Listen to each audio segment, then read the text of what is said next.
నియంత పాలనను ప్రజలు ఆమోదించారనే విషయం కూటమి గెలుపుతో మరోసారి స్పష్టమైందని బీజేపీ ఎమ్మెల్యే రామకృష్ణారెడ్డి అన్నారు.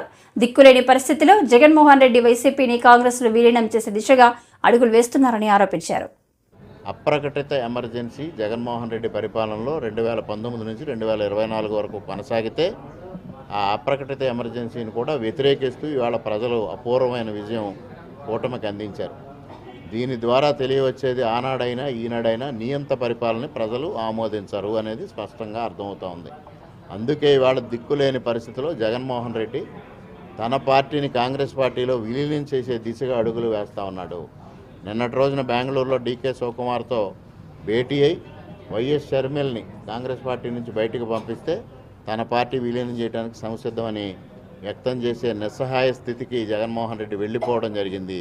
తనతో గెలిచిన 11 మంది ఎమ్మెల్యేల్లో ఎంతమంది తనతో ప్రయాణం చేస్తారో తెలియని పరిస్థితి, గెలిచిన 4 పార్లమెంటు సభ్యుల్లో ఎంతమంది తనతో ప్రయాణం చేస్తారో తెలియని పరిస్థితి, ఉన్న రాజ్యసభ సభ్యులు తనతో ఉంటారో లేనో తెలియని పరిస్థితి. ఇటువంటి పరిస్థితిలో దిక్కుతోచని పరిస్థితి. అంటే సాక్షాత్తు పులివెందులకు వెళ్తే కార్యకర్తలే తన ఇంటిపైన దాడి చేస్తే నిస్సహాయ స్థితిలో పడిపోయిన వైఎస్ జగన్మోహన్ రెడ్డి కడప జిల్లాలో ఓడిపోయిన అభ్యర్థులు కానీ గెలిచిన అభ్యర్థులు కానీ కనీసం పులివెందుల రాజప్రసాదం వైపు చూడని పరిస్థితి. ఇటువంటి పరిస్థితిలో దిక్కుతోచకి వాళ్ళ కాంగ్రెస్ పార్టీని ఆశ్రయించే దిశగా ముందుకెళ్తా ఉన్నారు. ఇటువంటి అరాచక శక్తులన్నీ మరలా కాంగ్రెస్ పార్టీ వైపు చేరి నరేంద్ర మోడీ గారి నాయకత్వంలో ప్రభుత్వాన్ని అస్థిరపరిచే ప్రయత్నాలు చేయడం జరుగుతుందని ఆశిస్తాం.